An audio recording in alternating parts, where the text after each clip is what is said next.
Hey, my name's Jude. I'm one of the two developers for Cosmic Coliseum coming to Steam along with my dad. In this video, I'm just going to show you some of the gameplay features in case you're interested in checking the game out. So I'm just going to get right into the game here, and then after I play a little bit, I'll come back and explain some of the other features. So I'll just start off selecting a character. This game is an action roguelite. It plays very similar to other games in this genre, and you'll kind of see right away it's very simple to grasp how the gameplay works.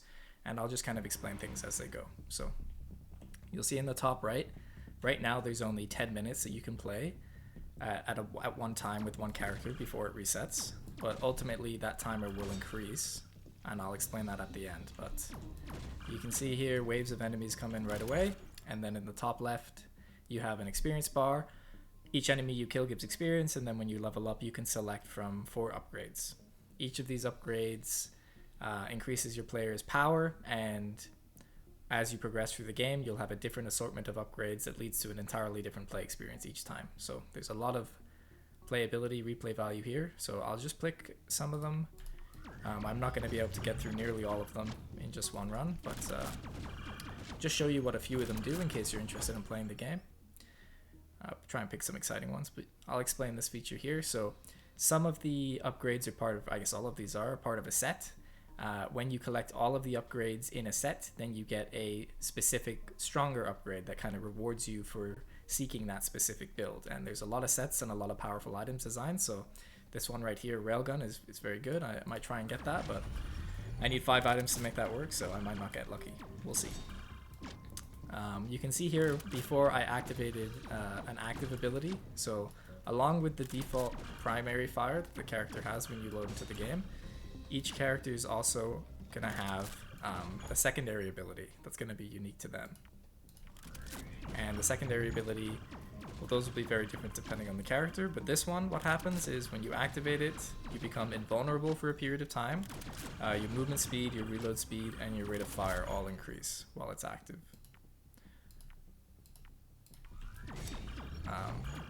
There are more playable characters available, and I might quickly hop onto the second one after this to show you what that character's primary fire and secondary ability are as well, just to give you a sense of how each character can play. We wanted to make sure that every playable character is very different from one another, so that you're not just getting a character that has different stats as the only difference about them. They will have a different primary fire, a different passive ability, and a very different active ability as well, to really make sure that the runs between the different characters are very different. Certain items in the game will synergize better with some characters than others, and that's designed on purpose. I won't be explaining too much about these items. You can kind of see what they do as you read them, and if you want, there's a free demo coming out very soon on Steam, and you can give most of these items a try. The first 10 minutes will be available to play. So I've already got some pretty good items, and these larger type bosses will drop a chest when you kill them, and the chest will contain, it has a random chance to contain a different number of items. I'm going to go for this just in the hopes that we might get that set completed, but I don't know if our luck's going to be that good.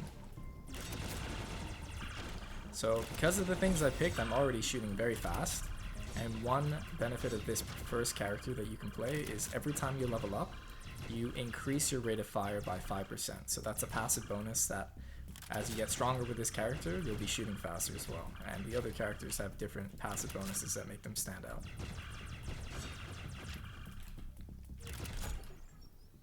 Ricochet is very good.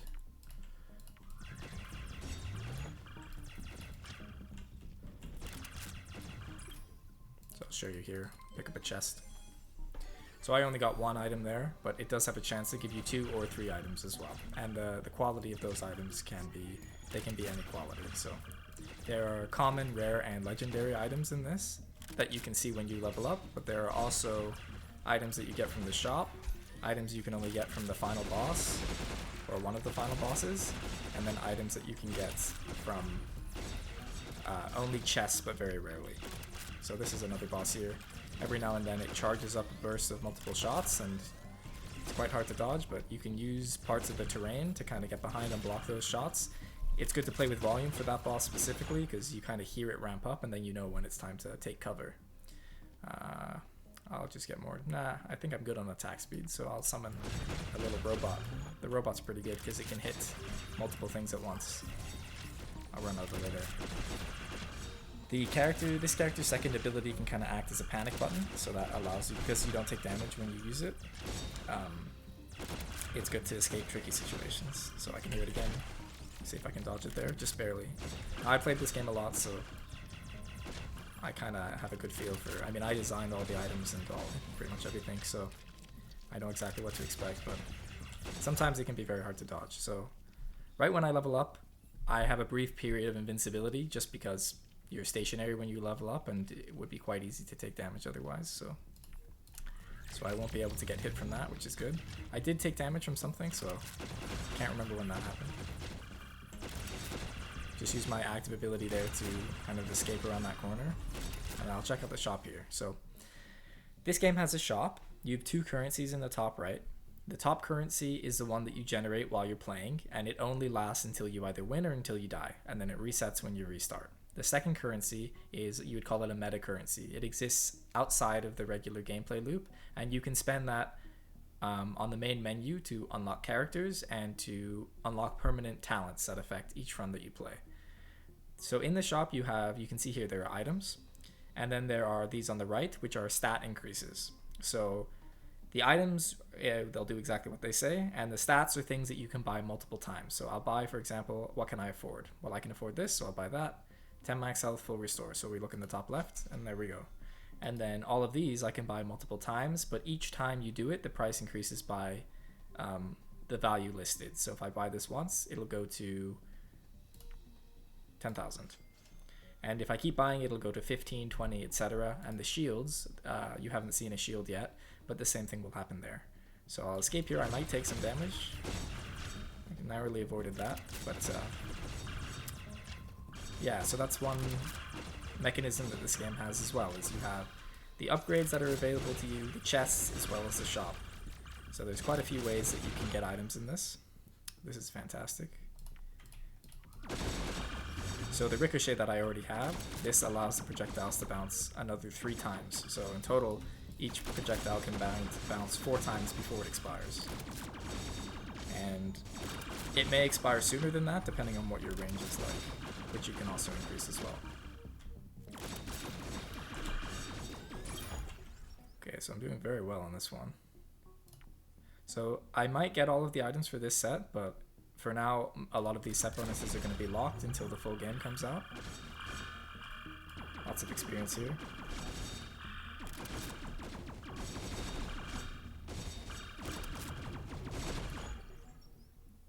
This is very good as well.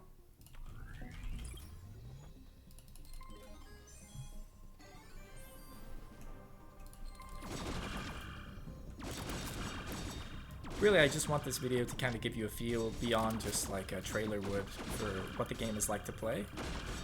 So you can kind of see here what the enemies are like, what the bosses are like, how the gameplay works, and see for yourself if you'd like to give this type of thing a try. If you're familiar with this genre, the gameplay is quite similar, but there are quite a few things as well that make it stand out.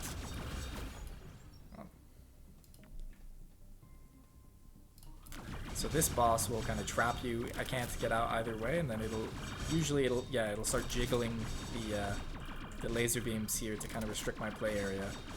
I'm just gonna kill this now because I don't want to take damage to it.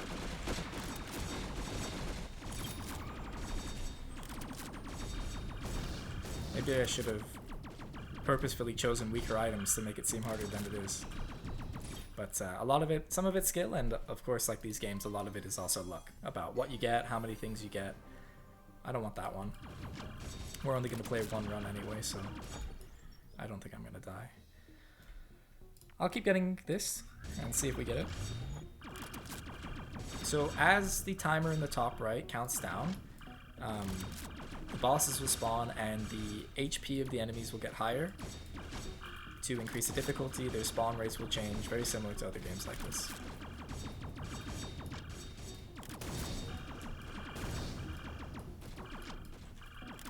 In some of these games, like Vampire Survivors, for example, the attacks that you choose when you upgrade emanate from you. You don't get to point and shoot. And then in other games like 20 Minutes, you get to point and shoot. So this one is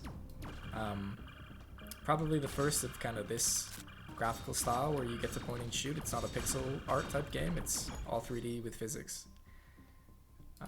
And there's a lot of very unique interactions as well because there's explosions and the game is fully 3D, so particles that fall off the enemy can come right up to where the camera is positioned above the player, and there are even upgrades that interact with the verticality of the game where you can shoot things from above, or lightning can strike from above, airstrikes can come in, objects can be dropped into the arena, so lots of cool things can happen because the game is 3D. So we're quite confidently getting through this now. Very lucky with the item choices that I've gotten here. And I should be able to show you the final boss of the first stage and maybe show you what the items are that you can get from the first boss. So after the first 10 minutes, what will normally happen is you'll fight a final boss. The final boss is going to be more unique than the regular mini bosses. It'll have specific attack patterns and strategies that you have to employ. It won't just be kind of a moving HP thing. You can see here there's more mini bosses. These are just like the first spider we encountered, but they have more HP, and there's 2 of them. But I have so much damage that it's not going to matter that much.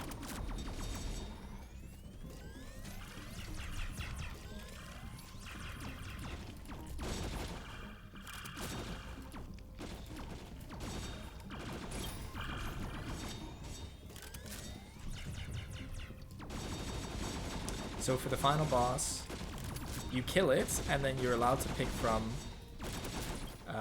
items that only drop when the boss dies, so you can't get those items from anywhere else. And those items are specifically designed to mix up your game.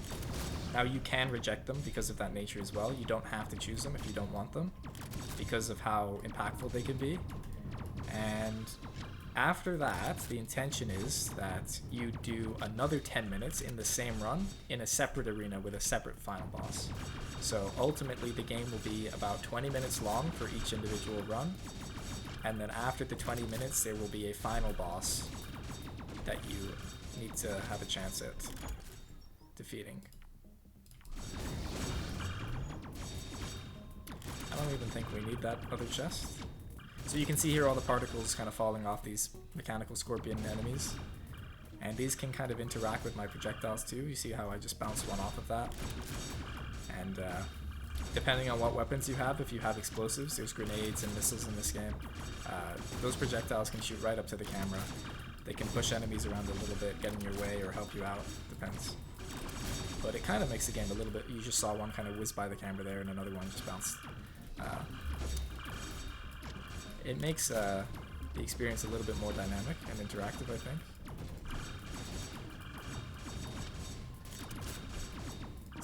So with this thing around me, as the enemies get nearby, you see how they really slow down. It kind of allows you to worm your way around them easier, which is important because you take damage by them touching you, right? So these little squid things, when they die, they explode and they kill the nearby enemies. But they move much faster than the other enemies, and so those are probably some of the most likely ones to deal damage to you. I can take more HP. Don't think I'll need it. Okay, so first 10 minutes have been survived, and now we need to go to the center in order to kind of allow the final boss to spawn.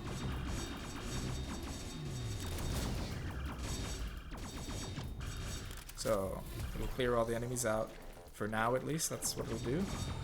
And then here's the final boss. So for this first stage. So the final boss, it's got 3 mouths and 3 tentacles that you have to kill in order to defeat it. And it'll spawn these slugs that have a decent amount of HP to kind of block your projectiles from hitting it. Now I've got so much damage and attack speed and everything bounces that it might be quite easy to dispatch of here. So each time you kill a segment, it will, like if I kill a mouth for example, it should stop spawning the slugs from one side. There's so many. So there we go. One part of it's been destroyed. I'll just try and really.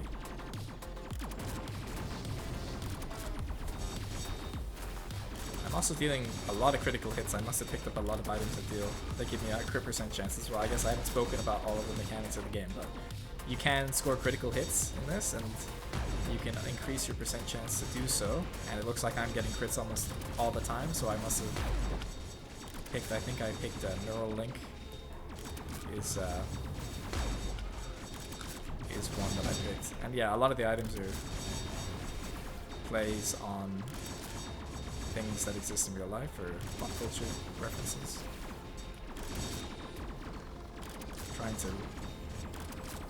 weave my shots in here to only hit the enemy that I'm trying to and kind of ignore all the slugs. These homing missiles. So it shoots out the kind of straight line firing ones, and then it shoots out those targeting ones too.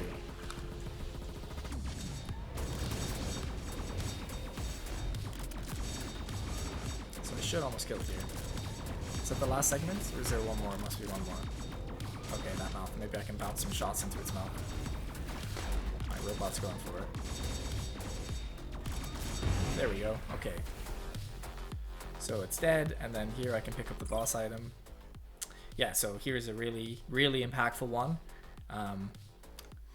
Sure, I'll take it, why not? So I can't shoot at all, but all of my damage is much higher. So if you happen to have a build at this point that had a lot of summons, for example, which there are in this game, there's more than just that robot, there's a variety of drones and other things that can deal damage for you, then that might be something that you'd want. So right now I can only use this drone, but I try to click and you see nothing happens, nothing comes out, right? So, like I said, you beat the final boss for the first stage, and then each time you beat it, you get keys to unlock this door. And this door leads you to the second stage, and then the door after that leads you to the final boss. So, 10 minutes for the first stage, 10 minutes for the second stage, and then the final boss. And there's this kind of vestibule here where you can pay for these stations to restore you to full health. And we may add some other things in this zone too. Some potential mechanics in this space, but then if I were to enter through here, you would see the next arena, and then there's new enemies. Now you keep all of your items, so you can play for an additional 10 minutes, and your builds can go, you know, the variety of what you can do increases. So I guess that's it for now for this one. So I'll just quit back out to the main menu. I'll just describe some of the features on the outside of the game that you can interact with, and then I think we'll call it a wrap. So here's kind of just a menu for all the items that you can find in the game. There's a lot of items. They're all fully implemented. A lot of them are part of set bonuses, and you can see what the set items do here as well. And you can just kind of read through those, all the rares, legendaries, and these are shop items, boss items, and then these are the chest items that you can only get rarely from the chests. So you can see there's a lot to work with. And then if you go in, here's another character. I might hop in briefly and just kind of show you what this guy can do differently. There is a talent tree and there are difficulty modifiers. So as you collect the keys to progress, the difficulty of the game will increase. There's a talent tree, so you can spend your currency here to unlock permanent upgrades that make you stronger every time you play. They're all fully designed. They're just not all revealed right now. For the playable demo, and I think that's good. So I'll hop into this character, and I just want to show you kind of that it's very different than the first character. So the first character kind of shot one projectile, its ability increased its fire rate, its passive increased its fire rate. This character is more kind of tactile, so you start off with a short range shotgun more or less, and I'll just kill something up here. So very short range, so kind of makes you getting close. And his secondary ability is you can teleport anywhere where your cursor is. And so I'm over here now. It'll deal a bit of damage to the enemies nearby, and it'll also reload your weapon. But we want it to play nothing at all like the first character, and that'll be the theme for all of the characters. There's a lot of unique abilities we've designed to make that work. So here I would be trapped usually, and now I'm completely fine. And there's a lot of cool interactions you can get by utilizing that mechanic. It's kind of, I really enjoy it. When you kill I just got a An upgrade, when you kill enemies, they deal a percentage of their health to surrounding enemies. That's pretty cool. This guarantees that your next upgrade will have a legendary option. I'll show you that quickly. So yeah, this character is great. I'll just get one more level up here. There we go, and there's a legendary, right? So flashlight. They slow down if they're in the beam of light. Yeah, try and demonstrate that there. Alright, but I think that's good. So again, hopefully you kind of got a sense of what the game is like by watching this, and playable demo should be out this month, completely free. So if you're interested, check it out on Steam. It's called Cosmic Coliseum.